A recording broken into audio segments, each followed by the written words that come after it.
Sejam bem-vindos ao Fórum da ABT, projetos relevantes de uso das tecnologias na educação na região Nordeste. É uma satisfação estar aqui com vocês hoje, para debater uma temática tão relevante. Eu quero iniciar agradecendo à ABT por essa rica oportunidade de dialogarmos sobre um tema que eu considero um dos maiores desafios educacionais do século XXI, que é a desinformação. A minha proposta hoje é refletir sobre como a educação, como a competência em informação, como também o letramento midiático podem contribuir para formar cidadãos mais críticos, mais autônomos e também mais preparados para atuar em uma sociedade profundamente marcada pelas tecnologias digitais. Então, mais do que falar sobre tecnologia, nós vamos falar sobre pessoas, conhecimento, democracia e responsabilidade social.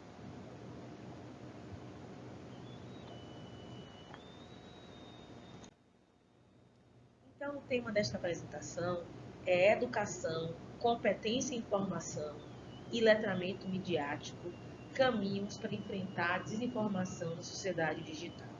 E a escolha desse tema parte de uma constatação simples. Nós nunca tivemos tanto acesso à informação. Entretanto, nós também nunca estivemos tão expostos à desinformação. Nós temos acesso instantâneo a milhões de conteúdos, mas nem sempre nós possuímos os instrumentos necessários para avaliar a sua qualidade, a sua confiabilidade ou até mesmo as intenções desses conteúdos. Por isso, o desafio contemporâneo ele deixou de ser apenas acesso à informação. O desafio agora é transformar informação em conhecimento.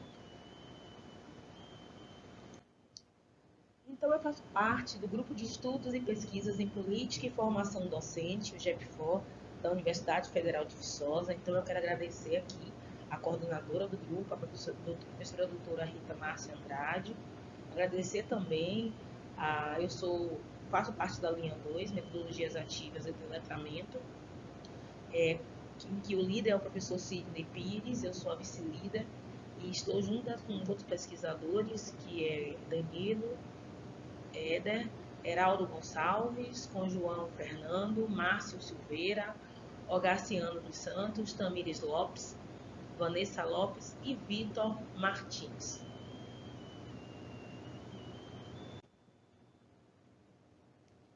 Este slide aqui, eu trago para vocês aqui aquilo que eu denomino de paradoxo da hiperconexão. Durante décadas, nós acreditamos que ampliar o acesso à informação produziria automaticamente mais conhecimento. Mas a nossa realidade mostrou algo bem diferente, porque a desinformação ela vai circulando em uma velocidade que não tem precedentes. Entretanto, esse excesso informacional gera esse fenômeno conhecido como sobrecarga cognitiva. E aí o estudante ele recebe milhões de estímulos diariamente, redes sociais, aplicativos, vídeos, mensagens, notícias, influenciadores e também algoritmos que disputam a sua atenção.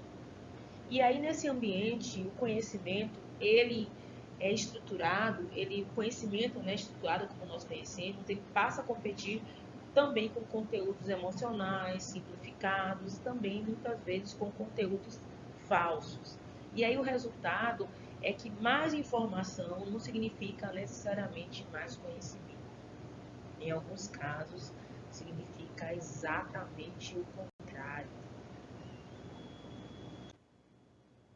Aqui nós observamos uma transformação profunda na forma como a informação circula. No modelo tradicional, poucos emissores produziam antes conteúdos. Por exemplo, jornais, universidades, editoras, instituições.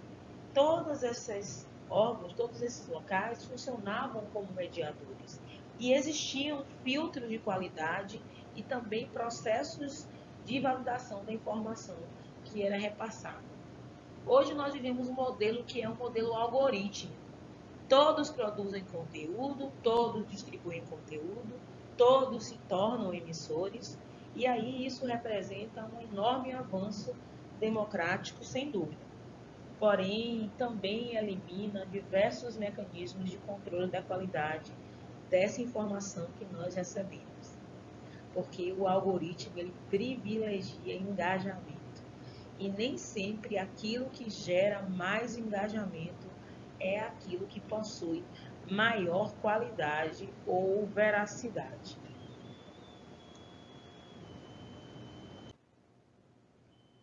A desinformação, ela não produz impactos que são isolados. Ela opera de forma sistêmica. No primeiro nível, afeta indivíduos e sociedade. E aí vai influenciar opiniões, influenciar comportamentos, influenciar decisões. No segundo nível, vai afetar a ciência e a verdade. Narrativas falsas, elas passam a competir com evidências que são científicas. E aí, no terceiro nível, vai atingir diretamente universidades, instituições que são as produtoras do conhecimento.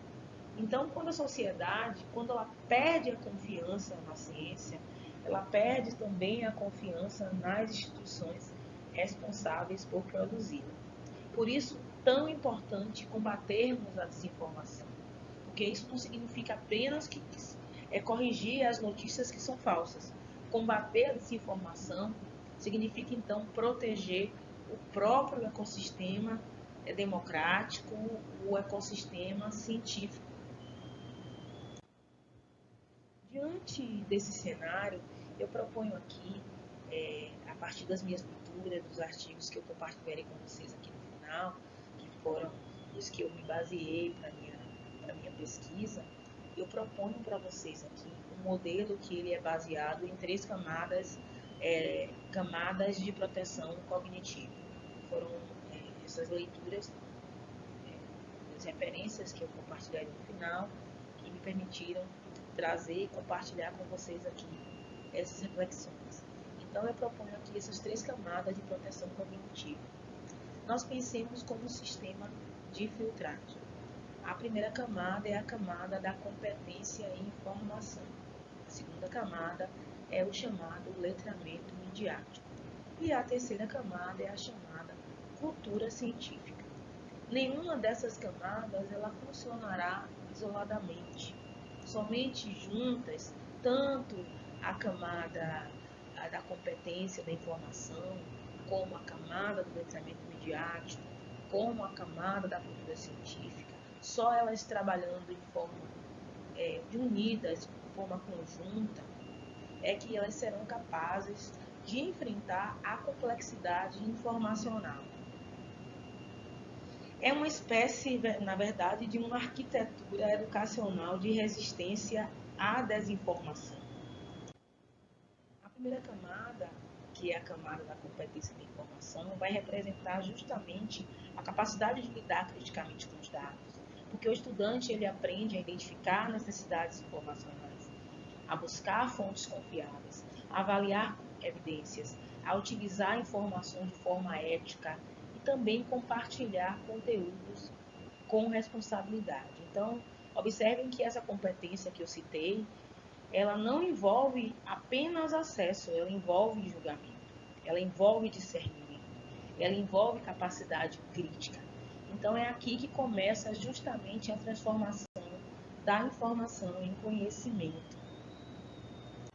E na segunda camada, que é a camada do letramento midiático, ela vai ampliar esse processo, porque não basta saber avaliar informações. Nós também precisamos compreender como essas informações são produzidas. E aí o letramento midiático vai ensinar o estudante a questionar: quem produziu esse conteúdo? Qual o interesse que está envolvido?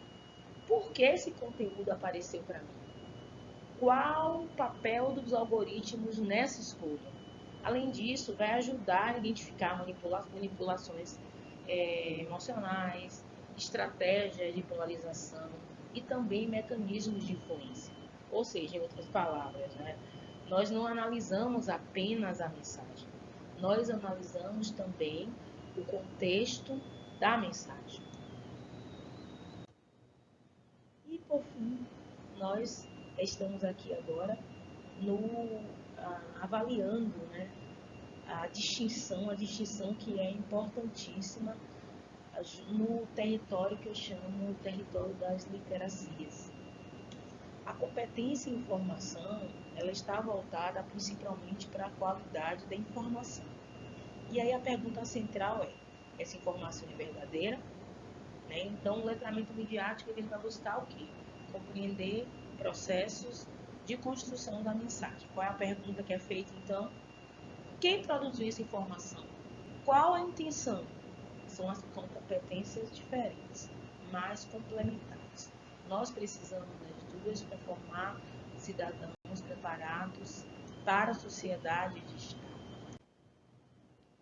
A terceira camada, por fim, é a cultura científica, que vai funcionar como uma âncora contra o negacionismo. A ciência ela não oferece certezas absolutas, mas, no entanto, a ciência vai oferecer métodos rigorosos para testar hipóteses, para analisar evidências e também para produzir um conhecimento que é, sem dúvida, confiável. Por isso, a escola, a universidade precisam fortalecer o pensamento investigativo, a divulgação científica, a compreensão do método científico, a valorização das evidências, porque quando o estudante, quando ele compreende como a ciência funciona, ele, sem dúvida, ele torna-se muito mais certo do seu convencimento a partir da busca da verdade real, e também ele vai se tornar menos vulnerável à desinformação. E aí, neste ponto, nós chegamos aqui agora ao núcleo da proposta. Essas três dimensões a que eu citei aqui, competência e informação, que eu chamo de filtro, letramento midiático, a bússola, e a cultura científica, que é a base, vai formar no seu centro o cidadão digital resiliente. São três dimensões que formam aquilo que eu chamo aqui, nessa apresentação, de sistema imunológico informacional. A competência em informação funciona como um filtro, o letramento midiático como uma bússola, a cultura científica funciona como base. E aí o resultado é o desenvolvimento de um cidadão digital resiliente, um cidadão capaz de resistir à manipulação, ao negacionismo e também às estratégias de desinformação. E aqui está uma reflexão muito importante aqui para a ABT. A tecnologia não é neutra. Quando utilizada sem intencionalidade pedagógica, a tecnologia pode ampliar a desinformação. Mas quando a tecnologia é utilizada com planejamento, com propósito, com mediação docente, ela vai se tornar uma poderosa ferramenta de aprendizagem. E aí o verdadeiro desafio não é inserir tecnologia na educação. O desafio é atribuir significado pedagógico ao uso da tecnologia, porque nós precisamos sair da lógica do consumo digital para uma lógica de curadoria crítica do conhecimento. E aí esse é o verdadeiro flip educacional. A partir dessas reflexões, eu proponho ainda algumas ações práticas. No currículo, inserir cidadania digital, educação midiática com temas transversais. Na pesquisa, fortalecer a cultura científica, a investigação desde a educação básica. Na tecnologia, a desenvolver competências digitais voltadas à análise crítica, não apenas ao uso instrumental das ferramentas. Na convivência, promover espaços de diálogo, espaços de diversidade, de representatividade, de construção coletiva do conhecimento. Então, a resposta à desinformação, ela precisa ser uma resposta institucional, uma resposta sistêmica. Chegamos ao ponto central da apresentação. Educar para a informação é educar aplicar para a democracia. A desinformação ela não é apenas um problema tecnológico, ela é um problema social, ela é um problema político, ético e educacional.